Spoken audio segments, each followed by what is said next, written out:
Allora, la storia è questa.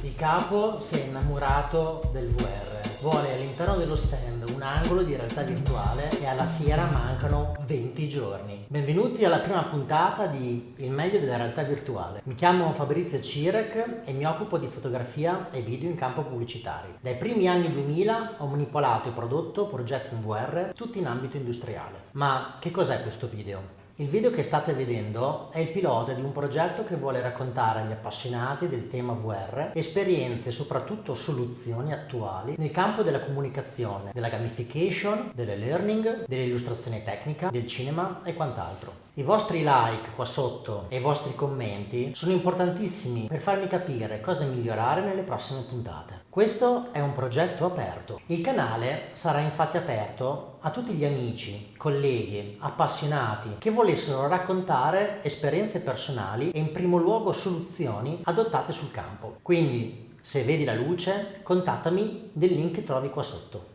Ma veniamo al tema di oggi. Vi racconto di una richiesta arrivata la settimana scorsa qua in azienda. Ci ha contattato una realtà nazionale impegnata nella produzione e distribuzione di prodotti cosmetici. Un'importante fiera di settore, tipicamente B2B, è alle porte e mi chiedono come poter completare il loro progetto fieristico con la creazione di un corner VR, dove intrattenere i clienti con video VR in arrivo da YouTube che parlino di natura selvaggia e incontaminata. Purtroppo il budget è già stato chiuso e hanno meno di 1.000 euro a disposizione e la fiera inizia tra 20 giorni. Nel frattempo, il fornitore che allestisce lo stand ha inviato un'offerta per il noleggio di 2 postazioni Oculus Rift per visualizzare una playlist da YouTube. Ovviamente l'offerta è fuori budget, ma insomma è un po' come usare una Lotus per andare nei boschi a caricare legna da ardere. Sensazioni fino a questo momento. Ci troviamo di fronte a un caso di innamoramento VR last minute.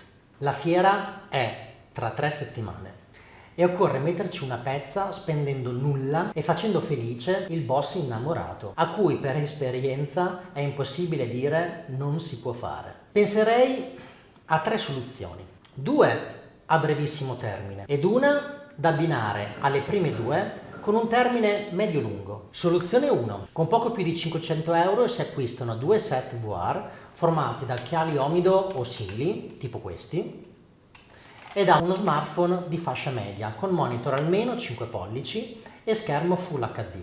I video 360 meglio scaricarli da YouTube con 4K video downloader e metterli nel locale per poi essere visualizzati da un'app gratuita come GoPro VR. Trovate i link qua sotto di tutte e 2. In questo caso i video in locale andranno in loop e dovrete unicamente tenere i telefoni in carica ricordando di metterli in modalità aereo, togliendo la SIM e spegnendo il wifi. Soluzione 2 è identica alla soluzione 1, ma con qualche euro in più si possono comprare dagli amici di Gufo una buona quantità di cardboard personalizzati con il logo aziendale. I video VR verranno sempre visualizzati nello stand con gli omido, ma almeno date un segnale ai clienti, regalando uno strumento sempre utile a visualizzare contenuti sferici, grazie a decine e decine di app gratuite ormai presenti sugli App Store. Insomma, un cardboard come questo in famiglia o in azienda non si butta mai via. Prima della soluzione 3, ecco alcune note fondamentali. Partiamo da questo presupposto. Per tutti ormai usufruire della VR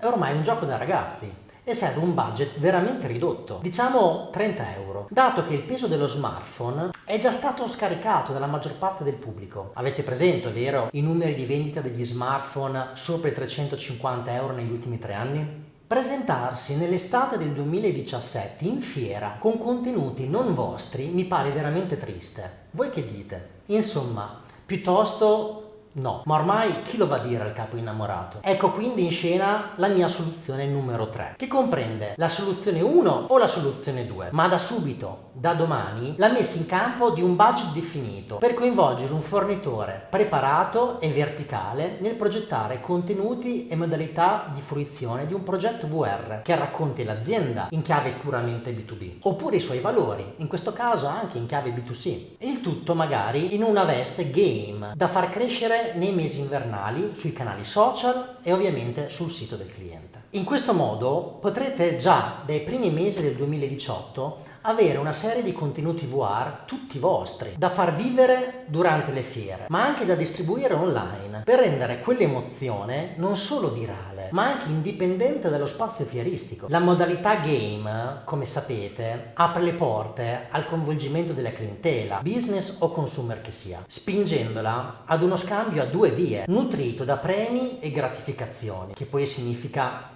monetizzare. Ora, volendo chiudere questo intervento, tirerei le somme. La realtà virtuale sta facendo innamorare tutto il mondo, ma pensa a te, vedi che Zuckerberg magari l'ha vista lunga, e questo è un fatto. Se anche il vostro boss è innamorato perso e vuole una soluzione tutta sua, la fretta e la mancanza di budget, come sempre, non sono buone consiglieri. Quindi fate un passo alla volta, ma focalizzate da oggi quale sia il percorso da fare per avere qualcosa di personalizzato, longevo e monetizzabile, perché fidatevi, la VR lo permette. Prima di salutarvi vi ricordo che apprezzerei moltissimo qualche vostro commento e se volete anche un like. Vi saluto e vorrei consigliarvi una lettura. Vi linko qua sotto la Bibbia di noi tossici del VR. Si intitola Player One di Ernest Cline, un vero cult di straordinaria attualità ed in vista di una trasposizione cinematografica firmata dallo zio Spielberg. Grazie a tutti e a presto.